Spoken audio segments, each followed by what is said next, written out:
Hello, everyone, and welcome to our coverage of AASA's Conference 2025, where I'm about to have a very interesting conversation with, one of, the delegates that is actually attending, the final days, cocktail as well as, gala dinner, where, AASA, obviously at the end of the annual general meeting that they've had, has obviously elected new leadership. So that we'll get into that a little bit later. But, with me is Mr. Dylan Knight, who is, heading up new business, is the new business manager for a company called Aircraft Risk Company Limited. And they were actually one of the bronze sponsors of this particular event, which is taking place in Lusaka, Zambia at Ciela, the beautiful Ciela Resort. So Dylan, welcome to the Financial Insight Show. Thank you. Thank you for having me. Absolutely. It's a pleasure to finally have you on our program. And, we've obviously been getting acquainted. It's just a few hours before, the gala dinner with Chitenge. I'm sure you've seen my Chitenge Yes. there, and I'm sure you'll be locking in yours. But, one of the things that Financial Insight understands is that, we want to look at and focus on, that critical sector of aviation that's often overlooked, and which is the role of aviation insurance, which your company, is focused on.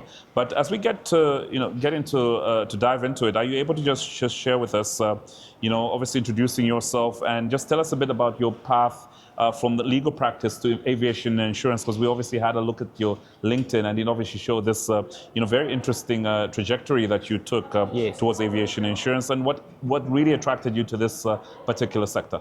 Sure. So as you've mentioned, I'm Dylan Knight. I'm the head of new business at Aircraft Risk Company, a brokerage based out of Fourways, Johannesburg in South Africa. Yes, my working career started in the legal field after obtaining a Bachelor of Law degree. Mm-hmm. There was definitely value to be had, and I came across to Aircraft Risk Company 8 years ago in the claims division, because we found that that's probably where the most value from our degree would come through. Right. What we later learned, and as my knowledge grew, is obviously that, the interpretation of contracts, which in essence, that is what insurance is, proved to be valuable as well. My personality suited being out with people as opposed to just digging through claim files. Mm-hmm. And through knowledge and years of experience, I just progressed into the role of new business manager at ARC. Mm-hmm. Absolutely. Now, one of the things that we've realized, especially about the industry that you're now in, is, the importance and role of aviation insurance. Now, just are you able to just explain what aviation insurance is for our viewers? What exactly it covers, and why it is absolutely essential for airlines, charter operators, and aviation businesses to operate, and what would happen if they didn't have proper insurance coverage, for their businesses? Yeah, sure. So aviation insurance is unlike general insurance. It's a very specialized niche form of insurance. It takes dedicated years of people building their knowledge in the industry to provide the correct solutions for the necessary problems. That's the one thing about aviation insurance. It's very unique. It's not a one approach fits all. Each client has their own requirements. And for us, that's the crucial part, is to say we make sure each client is taken care of for their specific needs. So if we were to look at what a basic or the very basic aviation policy would be, that would encompass 3 levels of cover, being hull all risks cover, covering the actual toe to tail, the asset itself. There would be hull war cover. So everyone hears the word or reads the word war and thinks, oh, that's only if there's a war, but that's not the case at all. What that is more anything malicious. So you have a disgruntled employee, for example, that takes a knife to the leather seats in your aircraft. That's a malicious act, and that would be deemed a war risk. The final section of a standard aviation policy would be your legal liability. And that applies in 2 different spheres, one being in respect of third parties and another in respect of passengers. So that is referred to as a combined single limit, because your liability is not restricted to, say, 50% applies to third parties, 50% to passengers. It's more a case of saying you buy a combined limit, and however that, in the event of a claim, however that claim may unfold, that is what your liability limit would be. So the perfect example there is you sitting on a helicopter doing let's refer to Zambia, for example, a flip over the Vic Falls, and that helicopter unfortunately has an incident where it crashes into a hotel and has 2 passengers on board. Your third party claim would there be the hotel, and then the passenger liability would obviously be for the lives or souls on board that aircraft. I think it's fair to say that any insurance policy as it relates to aviation which is not correctly structured is of actual no use to the client, because they've paid for something that is unable to respond in the event of a claim. And that's why for us we always say, know what you are buying, know who you are using as your broker when developing your insurance product and solution, because like I said earlier, it is so specific to each operation. Right. Now, Dylan, obviously, I would like to now delve deeper into the operations of your company and some of the services you provide, because ARC has established itself as a specialist aviation insurance broker serving the African market. What services does ARC provide to airlines and aviation businesses across Africa, and how does your approach differ from general insurance brokers who may occasionally handle aviation accounts? Because you're talking from a place of knowledge and being in the sector. Yeah. So forgive me, this one might sound a bit scripted, but I am going to read because we do want to get the correct point across, and I'll put a bit of prep in getting the right answer here. So broadly speaking, the services which ARC provide include providing comprehensive insurance coverage for all types of aviation risks, and that's done through tailored insurance solutions, again highlighting what I said about 2 minutes ago, as well as expert advice. You have to be an expert in this field to provide cover to your clients in line with what they need. ARC we believe as a team and as a company that there is always a solution for every client, and our experienced team is dedicated to delivering innovative solutions tailored to each client's individual needs. We focus only on aviation, so we are not a one-size-fits-all. Aviation is what we do, and that's it. We don't look to insure other things such as your tablet, for example, or your watch. Aviation is what we do. And that's the first step of what sets us apart, is we are a niche specialist brokerage, and that allows us to have strategic and focused approaches to everything that we do. Our approach from the general insurance broker versus ARC's approach is that, as well as from even, if I could say that, some of our competitors, it differs largely due to the mindset and approach of our directors, Stuart Farquhar and Darren Gallius. From the outset, their mindset and their approach has never been to insure every aircraft in the sky, but it's always been to rather look to provide a boutique type solution where we have personal relationships with our clients. We have the capabilities to service each client in a manner that they require of us. Obviously, as brokers, we accept their premiums. We need to be able to deliver 1,000% at all times to them. And the last differentiating factor for us is that we are 24/7, 365 brokerage. We don't look to say it's 5 o'clock on a Friday, please don't have an accident over the weekend because we only see you on Monday. We are there for you at all times, and not everyone is able to offer that in the market at the moment.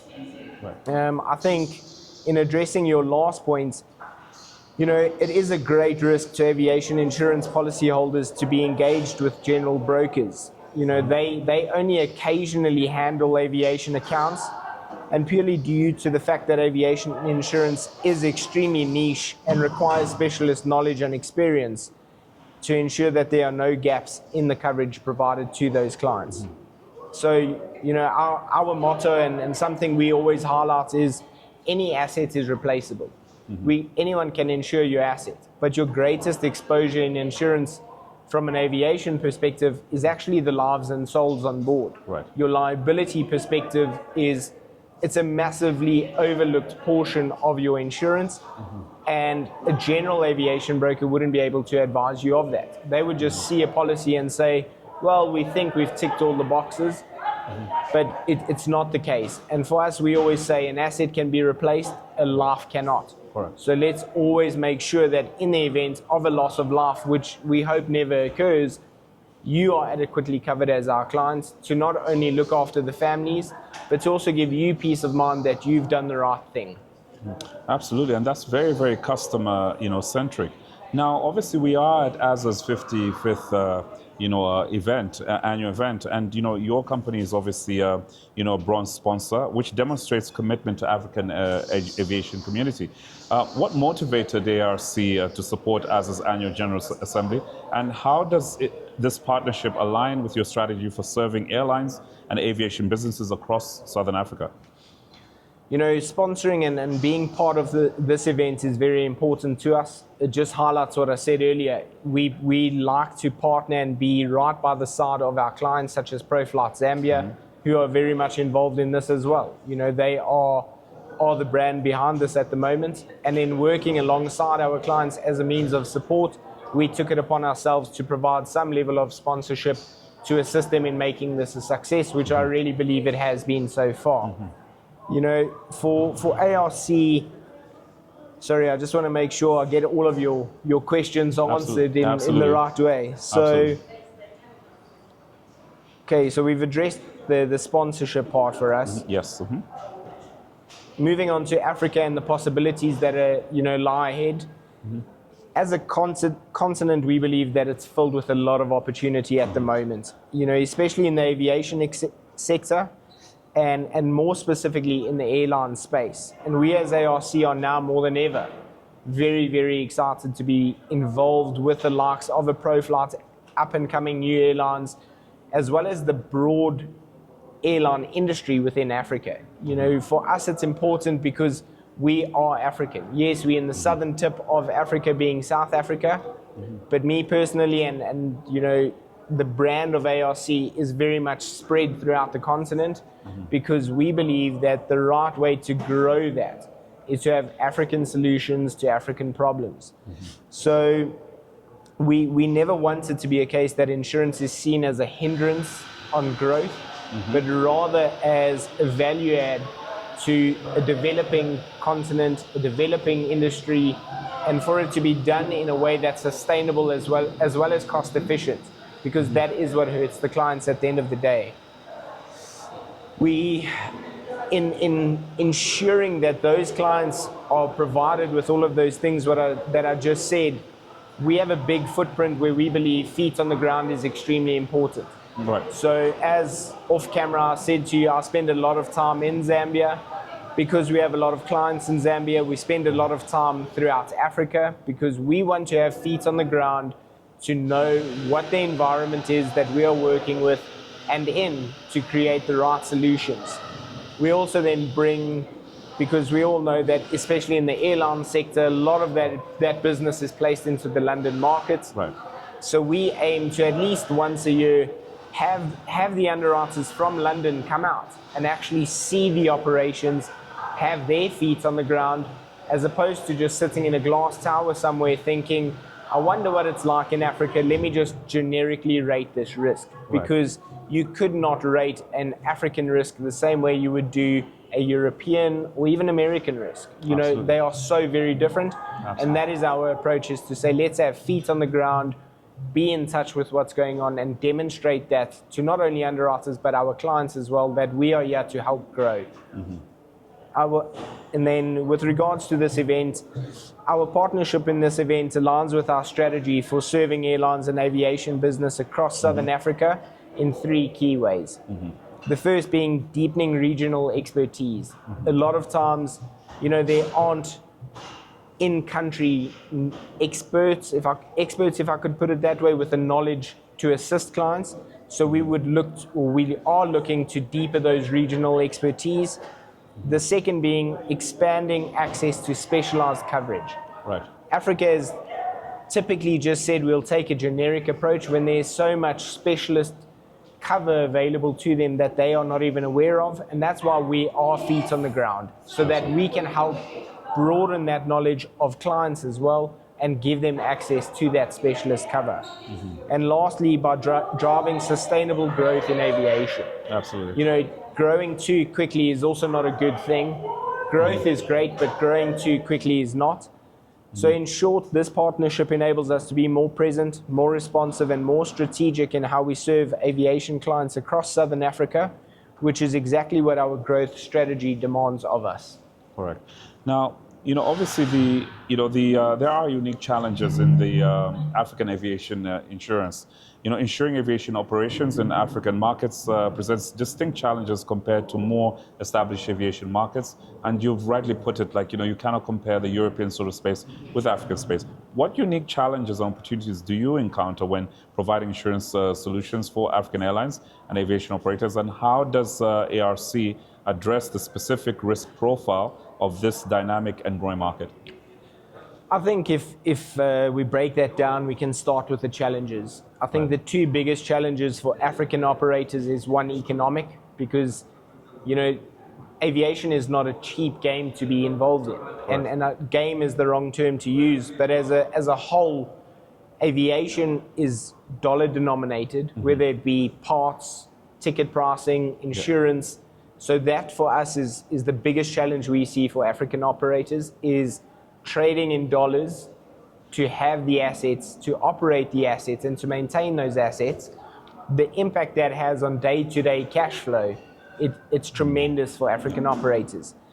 The second and another major challenge for African operators is an aging fleet of aircraft. So, aircraft will be new, go fly in Europe, and typically at the end of their life, they come down to Africa because they're a lot more affordable at that stage. And to maintain those and get parts at times is extremely challenging for operators because it is an aged fleet. Right. But I don't think we should let those challenges overshadow the opportunities that do lie in Africa. Right. For us, we believe that this is growing and an ever-evolving continent, not only in aviation, but as a people, as a whole. This is where the next best thing is going to come from. And for us, that's exciting, especially because for more and more people in Africa, they are now able to access the skies for the very first time. Right. People often take it for granted that I can just hop on a plane and go to another state, province, country. But for many Africans, getting on board an aircraft today is the very first time they'll be doing that.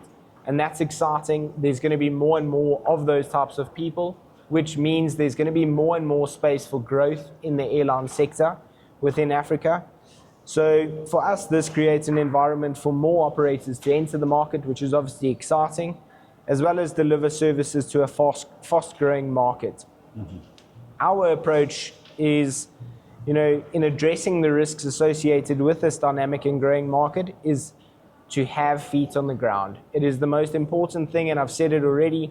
It's not to sound like a parrot, but you will often have outside people trying to come in and say, this is the solution needed and this is the price you'll pay for it. Right. But until you have feet on the ground, you actually don't know what impact that has on the operator. So the approach from us is personal, it's feet on the ground, be in touch with your environment as well as the client's environment, because it's not straight cut for everyone. It's a very diverse and ever-evolving industry. So as evidenced by my presence here tonight, we at ARC spend a lot of our time traveling both in Africa as well as London to ensure that we stay in touch with operational and market conditions, providing insights to all involved, whether it be clients, pilots, underwriters, claims assessors. That for us is everyone needs to be on the same page to ensure fluidity and efficiency in what we do, and to not be a hindrance on operations of our clients. Because for us, we should be a value add, not something holding back progress or getting the aircraft returned to the skies. I've mentioned we do host underwriters, and we like to take them to the various places in Africa where they already participate but have never actually seen it with their own eyes. Right. And that is important for them because it opens their minds and their eyes as to what exactly is going on and how they in London can do what we do as well and assist that client to grow. So for us, that's very important.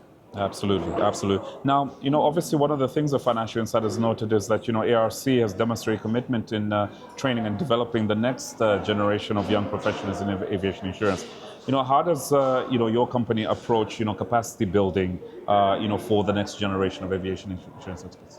So the next generation of aviation as a whole, it's a lot more than just insurance. So if we looked at it from an insurance perspective, and the role that we can play in that is we do not shy away from bringing young people into the business, because you don't just learn aviation from a textbook. You have to spend years and years involved in the sector to understand the workings of it.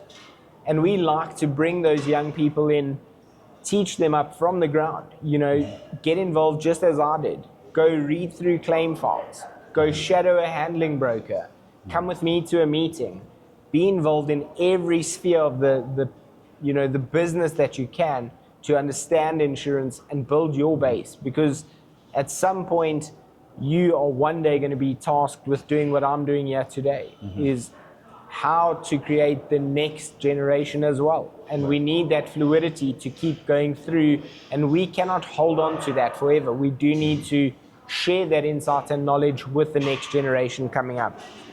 Outside of insurance, but still related to aviation, ARC also partners with many flight schools. So many of our clients are flight schools, and we will then partner with them and provide things such as an award for the best performing student pilot.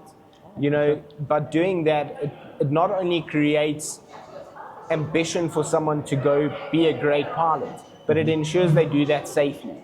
Because we could never provide or stand up and hand over an award to a student pilot that's had 2 crashes. Right. So it promotes safety as well, and that for us is crucial. Insurance is one thing, but the safety of people is major and should never be overlooked. Right. And like I say, this keeps the next generation motivated to perform at the highest level. It ensures safety, but it also ensures, more importantly, flight within Africa. And for us, we want to see the industry grow. Absolutely. What advice I would give to young African professionals considering careers? As it goes in aviation, take your time. Don't rush. This is an industry and a market where you need to understand that, and I want to make sure we get this across correctly, because it's a powerful and meaningful question, is what do we do for the next generation? Right. And for us, it's a great opportunity to inspire, and we don't take that lightly. So my personal advice would be, take your time, specialize in what you do, learn your products. Don't try and rush the process. Realize that you're stepping into a space where your expertise can literally keep an industry alive, an aircraft in the air, because that is the responsibility that you will take on your shoulders. Right. And this field desperately needs local insight, whether it be Zambia, Kenya, Uganda, all the regions where we provide solutions to clients within Africa. There's always an element of, I don't want to say local knowledge not being where it needs to be, but guys have never had the opportunity to grow in the aviation sector. And for us, we think that is where the biggest opportunity lies outside of insurance, is to build local expertise and knowledge. Because I can be here and I can help as far as I can, but to have a presence on the ground in each country on this continent, that would be invaluable. And for us, we don't just pursue this as a job, and that would be our advice to the next generation. Don't pursue it as a job. Build a career that contributes to safer, smarter, and more inclusive aviation across Africa. Right. Now, in my final question, it's basically on the vision for aviation insurance in Africa's growth. What is your vision of how aviation insurance and risk management services can better support the growth ambitions of African airlines, and what developments in insurance products and services would most significantly benefit the continent's aviation sector? So, me personally, I see aviation insurance and risk management evolving to become true enablers of African aviation and African aviation growth, not just safety nets. And in this vision, I jotted these points down yesterday on the plane as I was flying into Zambia, thinking, how can we put this across to inspire. And the vision for us is broken down into 4 points, or for me is broken down into 4 points. For African operators to partner with African brokers, such as ourselves, who understand the climate and the environment. Don't look abroad all the time. Find people in your home country or in your home continent that understand this environment. We have the relationships into London, wherever the insurance needs to be placed, we have that. Relationships in the continent are crucial for the future of aviation. The second point is for insurance to be accessible, relevant, and tailored to surroundings and market conditions in Africa. Right. 3, that risk management be proactive, data-driven, and preventative. You know, the data and the proactiveness of clients is crucial to the success of their business, as well as crucial to this industry.